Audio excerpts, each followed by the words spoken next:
السلام علیکم ورحمۃ اللہ وبرکاتہ۔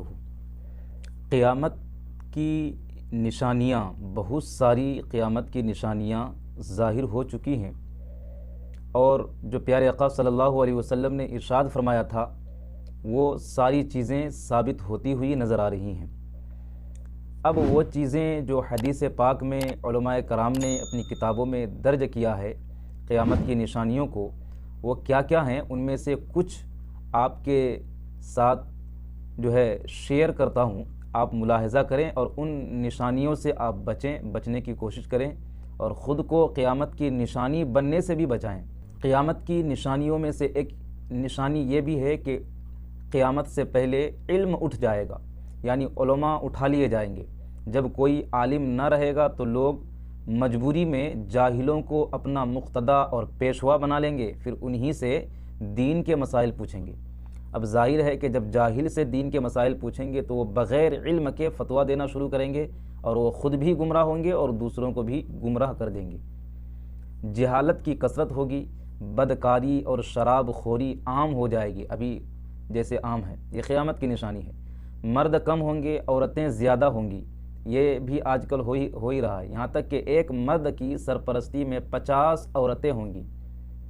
مال کی کثرت ہوگی، یعنی بہت زیادہ مال و دولت انسانوں کے ہاتھ پر آ جائے گا۔ دین پر قائم رہنا اتنا دشوار ہو جائے گا جیسے مٹھی میں انگارہ لینا۔ آج دیکھیے کہ لوگ دین سے بھٹک رہے ہیں، دوری اختیار کر رہے ہیں۔ دوسری نشانی یہ بھی ہے کہ وقت میں برکت نہیں ہوگی، ختم ہو جائے گی، وقت سے برکت اٹھ جائے گی، یہاں تک کہ سال مہینے کی طرح، اور مہینہ ہفتے کی طرح، اور ہفتہ دن کی طرح، اور دن ایسا ہو جائے گا جیسے کسی چیز کو آگ لگی اور جلد بھڑک کر ختم ہو گئی۔ آج دن سے برکت ختم ہو گئی ہے، دن پورا دن کیسے گزر جاتا ہے، سال کیسے ایک سال گزر گیا پتہ نہیں چلتا ہے۔ اور بھی قیامت جب اور قریب آئے گی تو اور بھی زیادہ وقت سے برکت ختم ہوتی ہوئی نظر آئے گی، جو کہ یہ قیامت کی نشانیوں میں سے ایک نشانی ہے۔ ایک نشانی یہ بھی ہے کہ زکوٰۃ دینا لوگوں پر ایسا مشکل ہو جائے گا کہ اس کو لوگ تاوان سمجھیں گے، یعنی ٹیکس سمجھیں گے۔ ٹیکس سے جس طرح لوگ بھاگتے ہیں، مال کو چھپاتے ہیں، اسی طرح زکوٰۃ دینے سے لوگ بھاگیں گے، زکوٰۃ ادا نہیں کریں گے۔ آج مالداروں کے یہاں یہی ہے، وہ زکوٰۃ نہیں دیتے ہیں اکثر۔ اور یہ بھی قیامت کی نشانی ہے کہ علم دین پڑھیں گے لوگ، مگر دین کے لیے نہیں پڑھیں گے، دنیا کے لیے پڑھیں گے۔ اور یہ اس وجہ سے ہو رہا ہے کہ عالم جب بن جاتا ہے انسان، مسجد میں اگر امامت کرے گا تو اس کو تنخواہ کم ملتی ہے، 6,000 7,000 10,000، جو کہ ایک جاہل انسان 25,000 50,000 تک کما رہا ہے۔ ایک عالم انسان کو اگر امامت کی تنخواہ یا پھر مدرسے کی تنخواہ اگر 20-25,000 نہیں دے گا تو ظاہر ہے کہ وہ دین کو دنیا کا کمانے کا ذریعہ بنائے گا ہی۔ تو یہ بھی ہے کہ مسجد کا متولی اور صدر، مدرسے کا صدر اور سیکریٹری ان لوگوں کو بنایا جاتا ہے جو دنیا دار ہو، جو کہ وہ لائق نہیں ہے۔ یہ قیامت کی نشانیوں میں سے ایک نشانی یہ بھی ہے۔ مرد اپنی عورت کا فرما بردار ہو جائے گا، یعنی مرد اپنی عورت کی بات مانے گا، اپنے احباب سے میل جول رکھے گا، اور باپ سے جدائی۔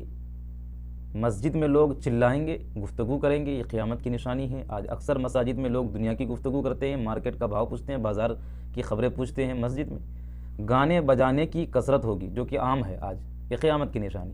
اگلوں پر لوگ لعنت کریں گے، ان کو برا کہیں گے، جن کا انتقال ہو چکا ہے، وہ تو ایسا تھا، وہ تو ایسا تھا، یہ قیامت کی نشانی ہے۔ ذلیل لوگ، جن کو تن کا کپڑا، پاؤں کی جوتیاں نصیب نہ تھیں، بڑے بڑے گھروں میں، محلوں میں فخر کریں گے۔ جو پہلے غریبی کی زندگی گزارتا تھا، آج بڑے بڑے وہ محل میں، بلڈنگ میں رہ کر کے وہ فخر کر رہے ہیں، یہ قیامت کی نشانی ہے۔ تو یہ ساری نشانیاں ابھی ظاہر ہو چکی ہیں، اور بہت ساری ایسی نشانیاں ہیں جو آنے والی ہے، جو کہ دجال کا نکلنا، یاجوج ماجوج کا نکلنا، یہ بھی ہوگا، کیونکہ حضور صلی اللہ علیہ وسلم کی حدیث پاک ہے اور حضور نے فرمایا ہے، تو وہ سچ ہوگا کہ دجال نکلے گا اور یاجوج ماجوج نکلیں گے، اور وہ فساد زمین پر مچائیں گے۔ پھر حضرت امام مہدی کا بھی آنا ثابت ہے، وہ بھی آئیں گے۔ حضرت عیسیٰ علیہ السلام کا دوبارہ زمین پر تشریف لانا حضور نے فرمایا، تو یہ بھی ہوگا، اور بہت ساری اس کے علاوہ قیامت کی نشانیاں ہیں۔ اللہ تبارک و تعالی ہمیں تمام فتنہ فساد سے اور قیامت کی نشانی بننے سے محفوظ عطا فرمائے، اور دین پر قائم اور دائم رہنے کی توفیق عطا فرمائے۔